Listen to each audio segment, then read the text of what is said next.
Hello friend, welcome to my YouTube channel Unique Maths Edge Suffer to all of you friend. Today we discussing જ્ઞાન સહાયક નવો GR તારીખ 3/6/2024 ના રોજ જ્ઞાન સહાયક જે શિક્ષક મિત્રો પ્રાથમિક શાળામાં જ્ઞાન સહાયક તરીકે છે તેમના માટે નવો GR આવેલો છે અને જે 2026ના રોજ એની અંદર સુધારો થયેલો છે, ઠરાવ મંજૂર થયેલો છે. તેની અંદર અમુક બાબતો જે છે એ હતી જ, પરંતુ એની અંદર સુધારા કરી અને કંઈક ઇનોવેટિવ આપેલું છે. તો શું નવીનતા છે અને શું સુધારો કરેલ છે એના વિશે આપણે આજે વિશેષ चर्चा કરીશું. सो फ्रेंड, आपने अभी तक वीडियो को लाइक नहीं किया है और ये वीडियो को लाइक कर दीजिए एंड चैनल को सब्सक्राइब कर दीजिए, बिकॉज ऐसा ही न्यू वीडियो की नोटिफिकेशन आपको मिल रहा है. सो फर्स्ट बात કરીશું કે પ્રવર્તમાન જોગવાઈ અને સુધારેલ જોગવાઈ, એટલે અત્યાર સુધી કઈ જોગવાઈ હતી અને એની અંદર શું જે છે એ સુધારો થયેલ છે. તો ફર્સ્ટ તો વયમર્યાદાની વાત કરીએ તો પહેલા જે છે એ વયમર્યાદા 40 વર્ષ હતી અરજીની તારીખ કરો ત્યારથી, અને સુધારો થયેલ જોગવાઈ છે એની અંદર ઉમેદવારની મહત્તમ વયમર્યાદા 48 વર્ષ કરવામાં આવેલ છે. જ્યારે મેરિટ લિસ્ટ તૈયાર કરવાની પદ્ધતિ જે છે એ પહેલા કેવી હતી તો કે ટેટ ટુના જે પણ ઉમેદવારો મિત્રોએ ટેટ ટુ પાસ કરેલ છે અને એના પર્સન્ટેજ રેન્કના આધારે વેબસાઇટની અંદર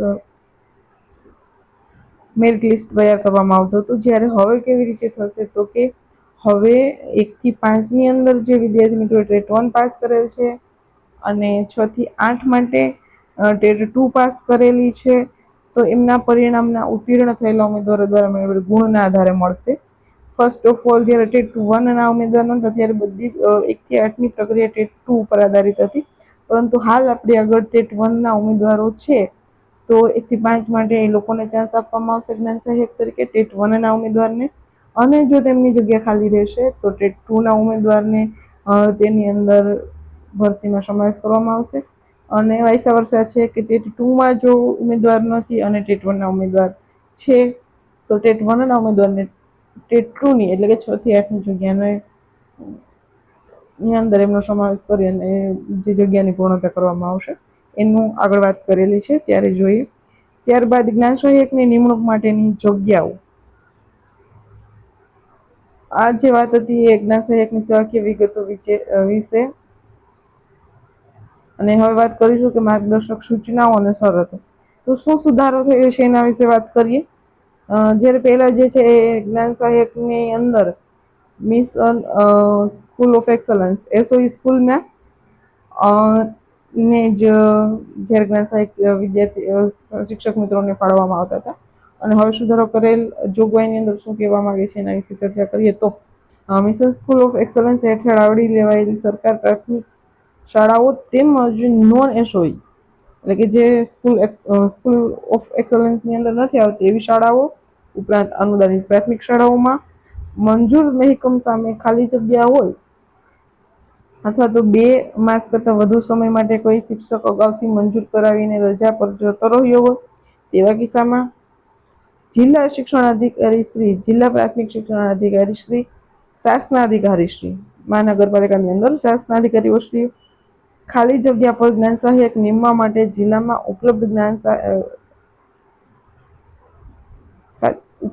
ઉપલબ્ધ ખાલી જગ્યાની સંખ્યા નિયામક શ્રી પ્રાથમિક શિક્ષણની કચેરીને મોકલી આપવાની રહેશે અને ત્યાંથી તે જ્ઞાન સહાયકની નિમણૂક કરવા માટે મંજૂરી આપવામાં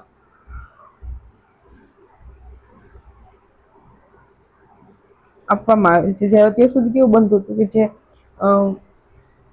નોન એસઓઈ સ્કૂલ છે ને એ લોકોને જ્ઞાન સહાયક તરીકે શિક્ષકો મળતા નહોતા, એટલે તેમના જે કાયમી શિક્ષકો હતા એમને બદલી થઈ ગઈ હોય કે કોઈ પણ કારણસર રજા જોઈતી હોય તો એને ઘણા પ્રશ્નો થતા હતા, બીકોઝ કે જે અંતરિયાળ વિસ્તારની સ્કૂલો છે એ સ્કૂલની અંદર 1 થી 2 શિક્ષકો હોય છે, કાયમી શિક્ષકો.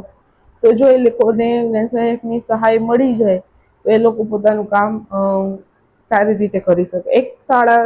એક શિક્ષક શાળા ચલાવતો હોય ત્યાં બહુ જ જે છે કઠિન પરિસ્થિતિ ઉપજતી હોય છે અને ત્યાં કાયમી શિક્ષક રાખવા પણ એને અંદર જે છે વિદ્યાર્થીની પૂર્તતા ના હોઈ શકે. એટલે આવી રીતે આ એક ની અંદર નવો સુધારો થયેલ છે કે નોન એસવી સ્કૂલને પણ હવે જ્ઞાન સહાયક મળી શકશે. સેકન્ડ છે કે ખાલી જગ્યાઓની સંખ્યા મળીએથી જગ્યાઓની જિલ્લાવાર સપ્રમાણ વહેંચણી કરી નિયામક શ્રી પ્રાથમિક શિક્ષણની કચેરી દ્વારા જ્ઞાન સહાયકની નિમણૂક માટેની આગળની કાર્યવાહી અર્થે સમગ્ર જિલ્લાની કચેરી ગાંધીનગરની મોકલી આપવાની રહેશે. ત્યારબાદ જ્ઞાન સહાયકની શાળા ફાળવણીની પ્રક્રિયા કઈ રીતે શાળા ફાળવવામાં આવશે, તો કે હાલની જોગવાઈઓને રદ કરીને નીચેના મુદ્દાઓને ઉમેરવામાં આવેલા છે. હવે ફર્સ્ટ જ્યારે 2023ની અંદર નવો સુધારો આવ્યો હતો જ્ઞાન સહાયકમાં, ત્યારે કેવું હતું કે ઓલ ગુજરાતની અંદર ઓલ ઓવર ગુજરાતમાં એ બનતું હતું કે તમારે જે બધા જિલ્લાની બધી સ્કૂલો બતાવતા હતા ને એમાંથી તમારે જિલ્લો પસંદ કરી, સ્કૂલ પસંદ કરી અને ઓલ ઓવર સ્કૂલ પસંદ કરી અને સબમિટ કરવાનું હતું. પછી લાસ્ટ જે 1 થી 2 વખત જે જ્ઞાન સહાયકની ભરતી થઈ છે એની અંદર જિલ્લા પસંદ કરી અને પછી તમને જિલ્લાવાર સ્કૂલ ફાળવવામાં આવે છે. એ ચેન્જ થયો હતો. પણ હવે આખો ઠરાવ જ બદલી નાખ્યો છે. એ લોકોએ નવા સુધારા આપી દીધા છે હાલ જે આપણે ચર્ચા કરીએ છીએ એની અંદર, કે એની અંદર પણ એ જ ક્રમશઃ રાખ્યું છે કે જિલ્લો પસંદ કરી અને પછી તમારે સ્કૂલ પસંદગી કરવાની રહેશે. છે કે સમગ્ર શિક્ષાની કચેરી ગાંધીનગર દ્વારા રાજ્યની સરકારી પ્રાથમિક શાળાઓમાં ખાલી જગ્યાઓની સંખ્યાની વિગતો મેળવી તેવી શાળાઓની ખાલી જગ્યાઓની સંખ્યાની વિગતો પોર્ટલ પર પ્રસિદ્ધ કરવાની રહેશે અને જાહેરાત આપી ઉક્ત જગ્યાઓ માટે ઓનલાઈન અરજીઓ મંગાવવાની રહેશે. એટલે પહેલા તમને ખાલી જગ્યાની પોર્ટલ ઉપર ખાલી જગ્યાની સંખ્યા મળી રહેશે.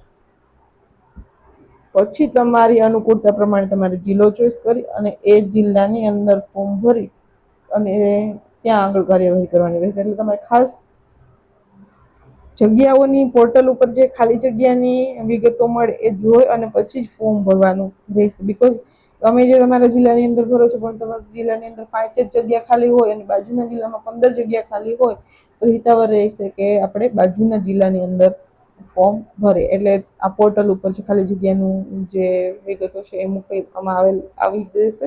ત્યારબાદ જાહેરાત આપી અને તમારે અરજી કરવાની રહેશે. એટલે ફર્સ્ટ ખાલી જગ્યાનું વિગતો ખાસ ચકાસી અને બાદ જ ફોર્મ ભરવું. અને કહું છું એ પ્રમાણે કે લાસ્ટ 2 ટાઈમથી થોડા ચેન્જીસ એવા છે. જિલ્લા પસંદ કરી અને પછી આગળ વધવાનું છે. એટલે એક વખત તમે જે જિલ્લો પસંદ કર્યો છે તેની અંદર જો મળે તો ઠીક છે, નહીંતર પછી એ તમારે વેઇટિંગ લિસ્ટમાં તમારું નામ જાય અથવા તો ત્યારબાદ પાછું ફરીથી જ્યારે ખુલે ત્યારે આગળની કાર્યવાહી થાય. એટલે જ્યારે ફોર્મ ભરે છે ત્યારે આ વાતથી અવેર રહેવું જરૂરી છે. ધેન નેક્સ્ટ છે કે ધોરણ 1 થી 5 માટે ગુજરાત રાજ્ય પરીક્ષા બોર્ડ ગાંધીનગર દ્વારા લેવાયેલ ટેટ 1 અને ધોરણ 6 થી 8 માટે ટેટ 2 પરીક્ષામાં ઉત્તીર્ણ થયેલ ઉમેદવાર અરજી કરી શકશે. ઓકે, એટલે ટેટ 1 અને ટેટ 2 બંને કેન્ડિડેટ જે છે એ એપ્લાય કરી શકશે. ઓનલાઈન અરજીમાં જે જિલ્લામાં જ્ઞાન સહાયક તરીકે જવા માંગતા હોય તેવા જિલ્લાને પસંદ આપવાની રહેશે. તમે જે જિલ્લા જવા માંગતા હોય એ પસંદ કરો, ઓકે, બટ આગળ વાત કરીએ એ પ્રમાણે કે ખાલી જગ્યાની વિગતો જોઈ પછી જ તમારે જિલ્લો પસંદ કરવો. ત્યારબાદ સમગ્ર શિક્ષાની કચેરી ગાંધીનગર દ્વારા ઓનલાઈન પોર્ટલ પર અરજી કરનાર ઉમેદવારને ટેટ 1 અને ટેટ 2 પરિણામમાં મેળવેલ ગુણના આધારે ધોરણ 1 થી 5 અને 6 થી 8 માટે જિલ્લાવાર મેરિટ યાદી પ્રસિદ્ધ કરવાની રહેશે. હવે સમગ્ર શિક્ષાની કચેરી ગાંધીનગર દ્વારા પોર્ટલ પર પ્રસિદ્ધ કરેલ જિલ્લાવાર મેરિટ યાદી સંબંધિત જિલ્લા શિક્ષણ અધિકારી, જિલ્લા પ્રોજેક્ટ કોઓર્ડિનેટર શ્રી, શાસના અધિકારી શ્રીને મોકલી આપવાની રહેશે. ત્યારબાદ સમગ્ર શિક્ષાની કચેરી ગાંધીનગર દ્વારા નિયત કરવામાં આવેલ તારીખે જિલ્લા શિક્ષણાધિકારી શ્રી, જિલ્લા પ્રોજેક્ટ કોઓર્ડિનેટર શ્રી, શાસનાધિકારી શ્રીએ જિલ્લામાં ઉપલબ્ધ ખાલી જગ્યાઓ પર પોર્ટલ પર દર્શાવવામાં આવેલ કુલ ખાલી જગ્યાઓ પૈકી જિલ્લાવાર મેરિટ યાદી મુજબના ઉમેદવારને ક્રમ અનુસાર શાળા પસંદગી કરવાની પછી જગ્યા પ્રમાણે અને પછી તમારું મેરિટ બનશે એ પ્રમાણે તમારે સ્કૂલ સિલેક્શન કરવાનું રહેશે. શાળા પસંદગી કરાવતી વખતે ધોરણ 1 થી 5માં ખાલી જગ્યા પર ટેટ 1 પાસ ઉમેદવાર અને ધોરણ 6 થી 8માં ખાલી જગ્યા પર ટેટ 2 પાસ ઉમેદવારને તેમના વિષય ખાલી જગ્યા પર શાળા પસંદગી કરાવાઈ ફાળવણી કરવાની રહેશે. તમારી ધોરણ 1 થી 5 માં ટેટ 1 જ શિક્ષક હશે. ધોરણ 6 થી 8 ની અંદર ટેટ 2 પાસ શિક્ષકને આપવાની રહેશે. નેક્સ્ટ પછી એ પણ વાત કરેલી છે, જે અમે આગળ ચર્ચા કરી છે, કે જો જિલ્લાવાર મેરિટ યાદી મુજબ ધોરણ 1 થી 5 માં ટેટ 1 પાસ ઉમેદવાર પૂરતા પ્રમાણમાં ઉપલબ્ધ ન હોય અને યાદીમાં ઉમેદવારો ઉપલબ્ધ હોય તો ધોરણ 1 થી 5 માટેની ટેટ 1 પાસ ઉમેદવારની યાદી પૂર્ણ થયા બાદ ટેટ 2 પાસ ઉમેદવારોને અને ધોરણ 1 થી 5 માં ફાળવી શકાશે. તે જ પ્રમાણે ધોરણ 6 થી 8 માં ટેટ 2 પાસ ઉમેદવાર ઉપલબ્ધ ન હોય તો ટેટ 1 પાસ ઉમેદવાર ફાળવી કરી શકાશે. હવે આ કિસ્સામાં કેવું બની શકે છે કે જિલ્લાવાર ચોઈસ આપી છે. ફર્સ્ટ વાર જે 2023માં જે રીતે થયું હતું એ ટાઈપ નથી. એટલે અલગ અલગ જિલ્લાની અંદર તમે તમારા જિલ્લાની ચોઈસ કરી શકો છો. પછી ચોઈસ થયા પછી તમારી મેરિટ યાદી બનશે. સપોઝ XYZ જિલ્લો છે, એ જિલ્લાની અંદર 1 થી 5 ની અંદર 50 જગ્યા છે અને 55 ઉમેદવાર છે. મેરિટ લિસ્ટની અંદર 55 ઉમેદવાર છે, 50 જગ્યા છે. હવે 50 ઉમેદવાર સપોઝ કે બધી સ્કૂલ સિલેક્ટ કરે છે ટેટ 1 ઉમેદવાર, તો જે 5 ટેટ 1 ઉમેદવાર બચે છે અને જો 6 થી 8 ની અંદર ઇન કેસ એવું બને છે કે 25 જગ્યા છે અને 20 ઉમેદવાર જ હાજર છે, તો 5 જગ્યા ત્યાં ખાલી બચે છે 6 થી 8 ની અંદર. તો 6 થી 8 માં જે 5 જગ્યા ખાલી છે અને ટેટ 1 ના 5 ઉમેદવાર આપણે આગળ છે XYZ જિલ્લામાં, તે 5 ઉમેદવારને 6 થી 8 માં સમાવેશ કરી લેવામાં આવશે. ભલે તે ટેટ 1 પાસ હોય, પરંતુ તેમ છતાં તેમણે 6 થી 8 ના જો એ ઉમેદવાર પોતાની સ્વેચ્છાએ જાય છે તો, બીકોઝ ટેટ 1 એ 6 થી 8 માં જવું એટલે એ ઉમેદવારની ઈચ્છા પ્રમાણે હોઈ શકે, કારણ કે ત્યાં તેને ગણિતની જગ્યા પણ ખાલી હોય, વિજ્ઞાનની જગ્યા પણ ખાલી હોય, સામાજિક વિજ્ઞાનની જગ્યા પણ ખાલી હોય, તો એને કામગીરી કરવી પડતી હોય છે. ઓકે, એટલે ત્યારે ટેટ 1 શિક્ષકની ઈચ્છા એટલે એને જો જવા માંગતા હોય તો આવું કરી શકે છે. આ છૂટછાટ સરકાર આપે છે, જે અહીંયા નવા સુધારાની અંદર કીધું છે. સિમિલર XYZ જિલ્લાની અંદર 30 જગ્યા ટેટ 1 ની છે અને 25 ઉમેદવાર જ હાજર હોય છે, તો 5 જગ્યા 1 થી 5 માં ખાલી પડે છે. જ્યારે સામે 6 થી 8 ની અંદર 40 જગ્યા છે, 45 ઉમેદવાર આવ્યા છે, તો ત્યાં 5 ઉમેદવાર ખાલી પડે છે 6 થી 8 ની અંદર. તેમને ટેટ 1 ની અંદર સમાવેશ કરવાની પરવાનગી નવા સુધારાની અંદર આપે છે.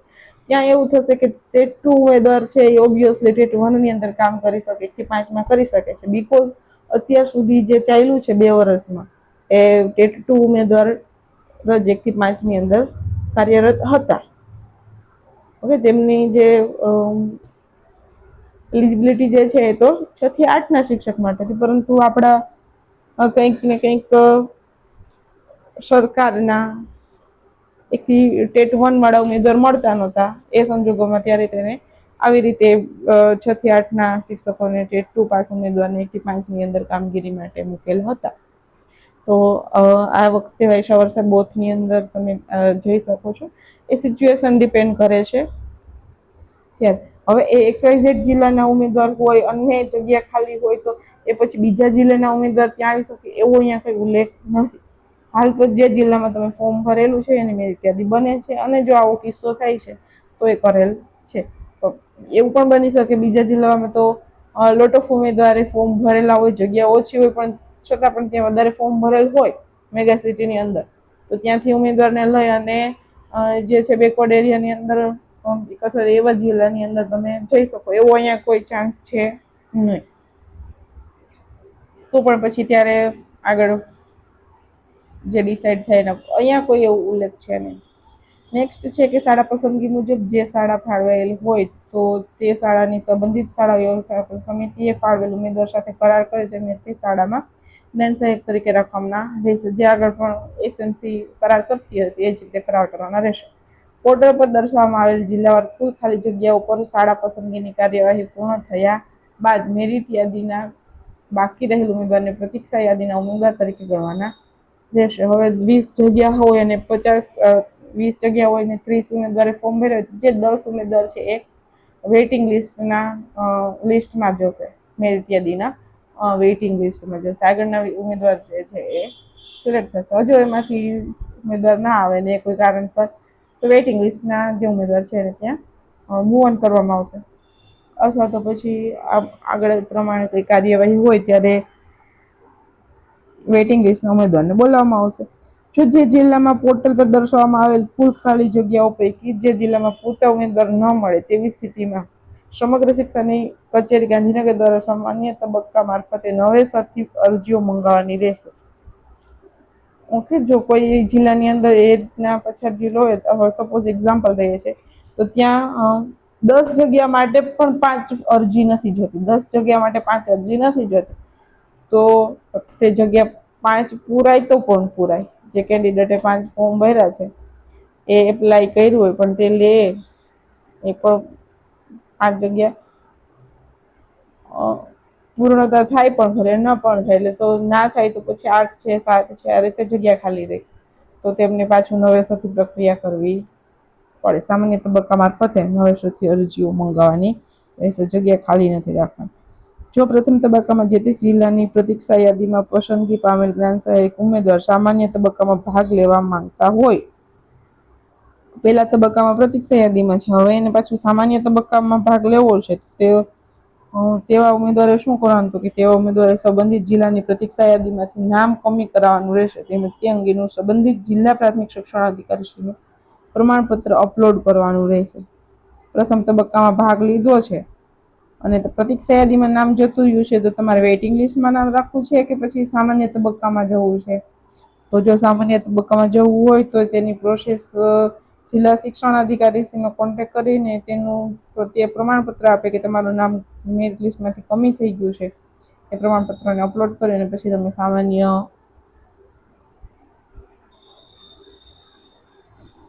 તબક્કામાં ભાગ લઈ શકશો. ત્યારબાદ જિલ્લામાં કોઈ શિક્ષકની નિવૃત્તિ, શિક્ષિકા પ્રસૂતિની રજા કે લાંબી રજા પર જાય, જિલ્લા ફેર, જિલ્લા આંતરિક બદલીથી કે પછી CRC, BRC નિયુક્તિ પર જવાથી શાળામાં જગ્યા ખાલી પડે તેવી સ્થિતિમાં જિલ્લાની જ્ઞાન સહાયકની પ્રતીક્ષા યાદીમાંથી ખાલી પડેલ શિક્ષા પર ક્રમાનુસાર શાળામાં નિમણૂક આપવાની રહેશે. આવી ઘણી બધી જે છે એ રીતે જગ્યા ખાલી પડે છે પ્રાથમિકની અંદર. ઘણા શિક્ષકોની BRC, CRCમાં પ્રતિનિયુક્તિ થઈ જાય તો જતા રહે છે, કે પછી નિવૃત્તિ થતી હોય, શિક્ષિકા પ્રસૂતિની રજા પર હોય, કે કોઈ લાંબા ગાળાની રજા પર, મેડિકલ CL પર હોય, આવા ઘણા કારણો હોઈ શકે. તો એ કારણોની અંદર જે વેટિંગ લિસ્ટનો જ્ઞાન સહાયક છે એમને પસંદગી આપવાની રહેશે. આગળ શું કહે છે એ પણ ખાસ જરૂરી છે કે પરંતુ આ જગ્યાઓ સમપ્રમાણમાં વહેંચણીથી ફાળવી હોય તેથી વધે નહીં તે સંબંધિત જિલ્લા પ્રાથમિક શિક્ષકને જોવાનું રહેશે. એ રીતે ઉમેદવારની તમે જગ્યાની નિયુક્તિ કરો, પણ ત્યારે પણ શું કરશે કે તમને જો કોઈ રજા ઉપર હાજર નથી તો તમને જે કરાર છે 2 મહિના પૂરતો જ થશે. એટલે પહેલા તમારે વ્યવસ્થિત વાત કરી, કરાર કરી અને પછી જ તમારે એ શાળાની અંદર જે જ્ઞાન સહાયક જાય છે એને જવું. આવી ખાલી પડેલ જગ્યા પર પ્રતીક્ષા યાદી પૈકીના જ્ઞાન સહાયકને તક આપતા પહેલા શાળામાં કાયમી શિક્ષકની નિમણૂક કે નિયમિત શિક્ષક હાજર થવાથી જ્ઞાન સહાયકને છૂટા કરવામાં આવેલ હોય, તો આવા છૂટા કરવામાં આવેલ જ્ઞાન સહાયકને પ્રથમ તક આપવાની રહેશે. ત્યારબાદ પ્રતીક્ષા યાદીના જ્ઞાન સહાયકને તક આપવાની રહેશે. XYZ સ્કૂલની અંદર કોઈ જ્ઞાન સહાયક જોબ કરે છે, પરંતુ એને કોઈ કારણોસર નવો શિક્ષક આવે છે, કે પછી જે રજા પરથી છૂટો થયેલો નિયમિત શિક્ષક હાજર થાય છે, કે શિક્ષકની કાયમી શિક્ષકની નિમણૂક થાય છે, તો એ છૂટો થઈ જાય છે. હવે છૂટો થઈ જાય છે પછી એ પોતાના જિલ્લામાં જ છે, પરંતુ પછી ફરી મોટી સ્કૂલ, સપોઝ PMC સ્કૂલ હોય, તો એને એવા શિક્ષકને બીજા કોઈ શિક્ષક છે, બીજા કોઈ કારણ હશે કાયમી શિક્ષક છે જતો રહે છે, કે CRC, BRCમાં નિયુક્તિ થવાથી જતો રહે છે, તો જે શિક્ષકને પૂર્વ જ્ઞાન સહાયક શિક્ષકને છૂટા કરેલ છે એને પ્રથમ ચાન્સ આપો. ત્યારબાદ જે પ્રતીક્ષા યાદીના જ્ઞાન સહાયક છે એમને બોલાવવાના રહેશે. આ એમનો નિયમ છે. પછી તો એ પ્રિન્સિપલ ઉપર ડિપેન્ડ કરે છે. ત્યારબાદ જ્ઞાન સહાયકના કામગીરીની સમીક્ષા અને નવા કરાર કરવાની પ્રક્રિયા. તો જ્ઞાન સહાયકને પ્રાથમિક શાળામાં ખાલી જગ્યા પર કરાર આધારિત નિમણૂક આપવામાં આવે તે પ્રાથમિક શાળાના કક્ષાએ નિયમિત શિક્ષકોની ભરતી થવા અથવા તો પ્રસૂતિની રજા કે લાંબી રજા પર ગયેલ શિક્ષક પાછા ફરે અથવા બદલીથી કોઈ શિક્ષક હાજર થાય, એથી કે 11 માસ માટે બેમાંથી જે વહેલું હોય તેટલા સમય માટે કરાર કરવાનો રહેશે. તો વ્યવસ્થિત શાળા ચાલે છે ને જગ્યા તમારી એઝ ઇટ ઇઝ જ ખાલી છે, તો તમારે 11 માસ માટે નો કરાર થશે. પરંતુ પ્રસૂતિની રજા પર ગયેલ શિક્ષક કે પછી કોઈ લાંબી રજા માટે ગયેલ શિક્ષક નથી અને તમારી નિયુક્તિ થઈ છે, તો એનો જે સમયગાળો હશે એ સમયગાળા માટે જ તમારો કરાર થશે. સરકારી અને અનુદાનિત પ્રાથમિક શાળાઓમાં શૈક્ષણિક કામગીરી માટે રાખવામાં આવેલ જ્ઞાન સહાયકની જગ્યા પર નિયમિત રીતે નવી નિમણૂકથી કે બદલીથી જે ફાજલ નિમણૂકથી કોઈ શિક્ષક આવે તો જ્ઞાન સહાયકને છૂટા કરવાના રહેશે. એ આગળ હતું એ સિટી છે. જે વય મર્યાદા વાળું છે એ પછી SOE વાળું છે એ ઉપરાંત એક બે જે ટેટ 1 અને ટેટ 2 ના ઉમેદવારને પોતાની જગ્યા પર જ હાજર કરવા પોસિબલ હોય ત્યારે, જો એવી જરૂર પડે પૂર્ણતા ના થાય ત્યારે બંનેમાં જઈ શકવાનો ચાન્સ પણ આપેલો છે. એટલે આ સુધારા કરેલા છે. આ સુધારા તો હતા જ. અને પેલા જે છે જ્ઞાન સહાયકને અન્ય શાળામાં ફાળવવા માટેની પ્રક્રિયા થતી હતી જિલ્લાની અંદર, બરાબર, પરંતુ અત્યારે રદ કરવામાં આવેલ છે અન્ય શાળામાં ફાળવવા માટે. એ તમારે જયારે ઓનલાઈન પોર્ટલ ખુલે ત્યારે જ ફોર્મ ભરવાનું. પેલા કેવું હતું કે તમે છૂટા થઈ જાઓ છો, કોઈ નવો શિક્ષક આવે છે કે પ્રસૂતિની રજા એથી શિક્ષક આવે છે કોઈ કારણોસર, તો પછી કોઈ આજુબાજુની શાળાની અંદર જગ્યા રહેતી તો તમને ત્યાં ફાળવવા માટે જિલ્લાએથી જ એ પ્રક્રિયા કરી અને તમને ફાળવી આપવામાં આવતા. પણ આ પ્રક્રિયા નવા GR ની અંદર રદ કરવામાં આવેલ છે. એટલે પછી તમારે પહેલેથી જ પ્રક્રિયામાં ભાગ લઈ જોડાય અને તમારે આગળની કાર્યવાહી કરવાની રહેશે. આની અંદર જ્ઞાન સહાયક મિત્રોને ઘણો બધો જે છે ભોગ આપવો પડતો હોય છે, બીકોઝ એ પોતાની જિલ્લાની અંદર હોય તો 2 મહિના પૂરતી જે છે નોકરી કરી પછી પાછું વળી પાછું ત્યાં ન શેર થાય તો બીજા જિલ્લામાં જવું. હવે આ જ્ઞાન સહાયક શિક્ષક ક્યારે બને છે કે જ્યારે એની બધી પરીક્ષામાંથી પાસ થાય છે. ફર્સ્ટ તો ગ્રેજ્યુએટ, પોસ્ટ ગ્રેજ્યુએટ, BEd કરે છે, એક્ઝામ આપે છે, એટલે એક્ઝામ પાસ કરે એમાં 1-2 વર્ષ નીકાળે છે. કોઈ લકી ટીચર એવા હોય છે કે જેને BEd કમ્પ્લીટ થતા તરત એક્ઝામ આવે છે. તો આની અંદર આટલો સમય પસાર કરતા બાદ એને 1-2 મહિનાની નોકરી મળે છે. પછી પાછું કોઈ આની અંદર તમારી સેફ્ટી નથી.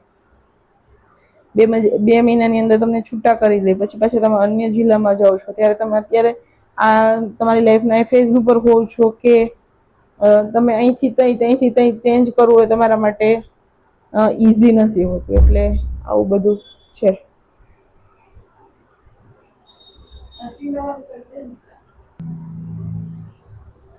તો આ નવા GR ની અંદર આ બાબતોનો સુધારો કરેલ છે. પરંતુ જ્યારે 2023ની અંદર ઠરાવ છે એમની અંદર એ પણ જોગવાઈ હતી કે 2 વર્ષ બાદ વેતનમાં વધારો થશે. 2023 એટલે 2026 હાલ છે, 2 વર્ષ ઉપરનો સમય થઈ ગયેલો છે પણ વેતનમાં વધારો કરેલ નથી. તો આના માટેની કાર્યવાહી માટે જ્ઞાન સહાયક મિત્રોએ પોતાની લડત ચાલુ રાખવી જોઈએ, જેથી એમની અંદર પણ તમને કંઈક ને કંઈક जो लड़त चालू हशे तो वળતર મળશે. सो फ्रेंड, इसमें कोई क्वेश्चन हो, क्वेरी हो, कमेंट बॉक्स में कमेंट कीजिए. अभी तक वीडियो को लाइक नहीं किया है, वीडियो को लाइक कर दीजिए, चैनल को सब्सक्राइब कर दीजिए, बिकॉज ऐसे ही न्यू वीडियो की नोटिफिकेशन आपको मिल रहा है. Thank you guys.